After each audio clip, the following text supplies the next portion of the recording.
have you on scanners. Performing remote systems check. Helium-3 tanks check. Seals are intact. We are still go.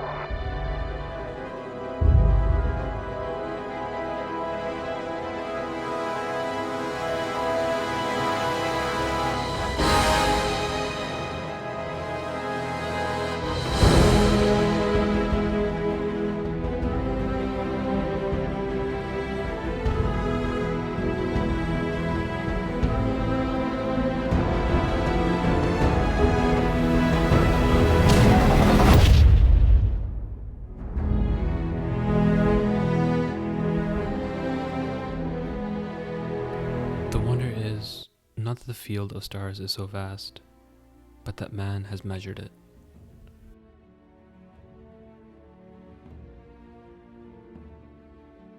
On June 10th, 2018, Bethesda Game Studios announced through a vague trailer that their next game will be a brand new space RPG titled Starfield. For a large part of the time since then, my mind has been in complete wonder of what this game will be like, and how Bethesda will harness their creativity to unlock the true untapped potential of space exploration. With Starfield, Bethesda has the opportunity to paint a journey through space that will be played and remembered for years to come. Bethesda Game Studios is known for essentially inventing the modern open-world single-player RPG with amazing games that transcend generations, such as Elder Scrolls Skyrim, Fallout 3, and my personal favorite, Fallout 4. Unfortunately, Bethesda's immense success has one small tarnish by the way of their most recent game, Fallout 76. Fallout 76 is a multiplayer game released in 2018 that went against everything that Bethesda had released up until that point. To add on to that, it was a complete mess on launch and was rather unplayable.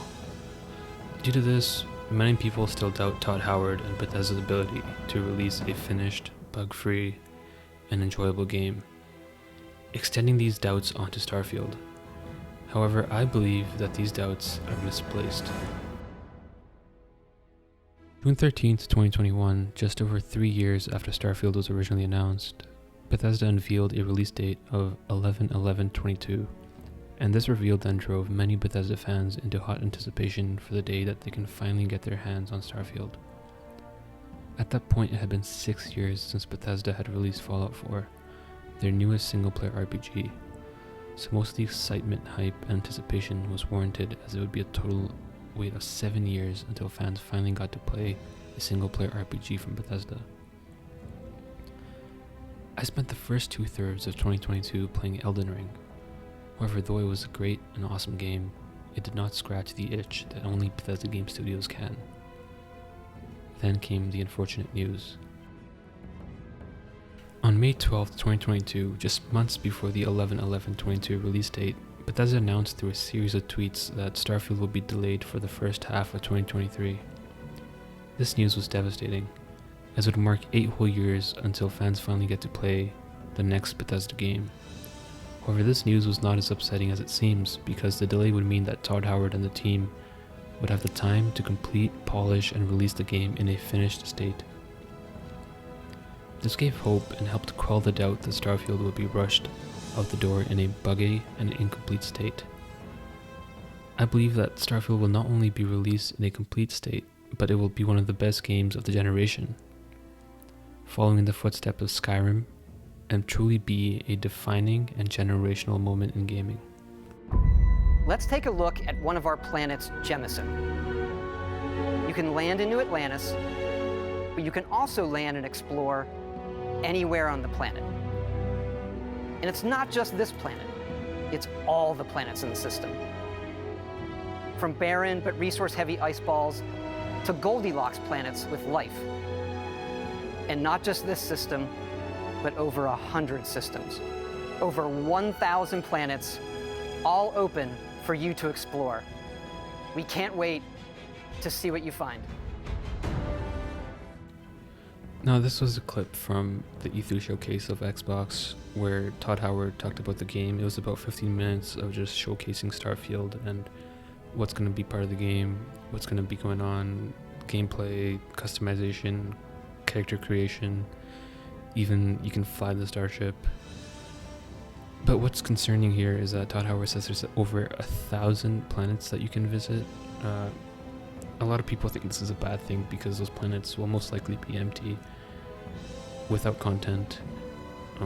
With a few of those planets having habitable life within them and having content that you can play, you can visit, you can explore. And I think that's a great thing for those planets. However, the concern for the empty planets I think is kind of overblown. I think that empty planets will add to the immersion, even though most of them will be procedurally generated.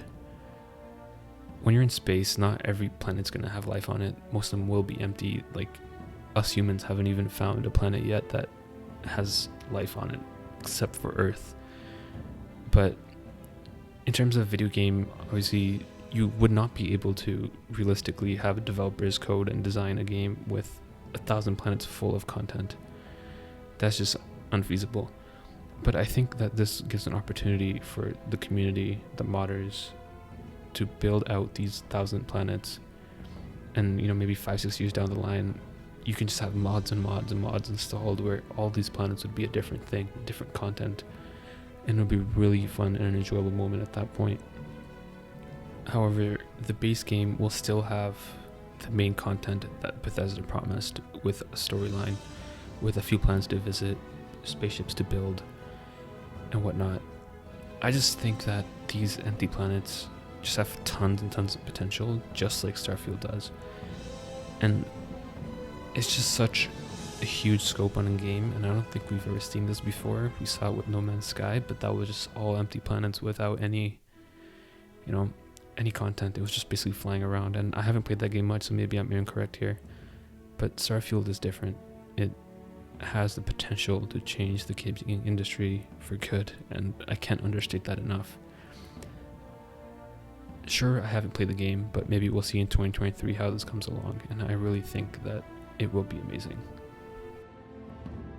As I'm sure you all know, the anticipation for Starfield has not been easy. As fans, we're passionate, we want this game fast, and we've waited long enough for a Bethesda game, but it's important to allow the developers to take their time with it, make sure it's all cooked, make sure it's well completed, make sure that they really spent their time fixing the bugs, ironing out whatever they need to iron out before they release it, because the last thing we want is, I'm sure you've heard this before, the last thing we want is a Cyberpunk 2.0. We want the game to be complete, be fun, enjoyable. But let's hope in 2023 we get to play this game finally, and they do stick to the 12-month thing that they announced in June. So ideally we should be playing it before June. Fingers crossed, but if they do need to delay it, they need to delay it, and we should not have any issues with that. As long as the game comes out eventually. I know with every delay, we see the delay of Elder Scrolls 7, and who knows when Fallout 5 is going to come out. But we need to be patient. Patience is key. And I just have a lot of hope for this game, so I'm really excited, and that excitement kind of goes against the patience rule, but it's just more and more important to stay patient regardless and keep your expectations low, which is hard to do considering how hyped this game is, but I'm trying to keep my expectations low, so we can do this. It'll be fine. So here's to 2023, to the game finally coming out, to finally playing Starfield within 12 months, and potentially being the biggest game that Bethesda's ever released. Let's hope it's good. I just want to thank everybody for watching. This is my first ever video. I want to be covering more games potentially on this channel. Games, literature, just anything. I really enjoy making videos, but thanks everybody for watching. Hope you liked it. If there's something I could do better, leave a comment. If you didn't like it, leave a dislike. Whatever you choose, but I just want to send out my appreciation for everybody that watched. Hopefully we can continue covering more Starfield as well. I really look forward to this game. I'm super excited, but yeah, thank you everybody for watching, and make sure you have a good day.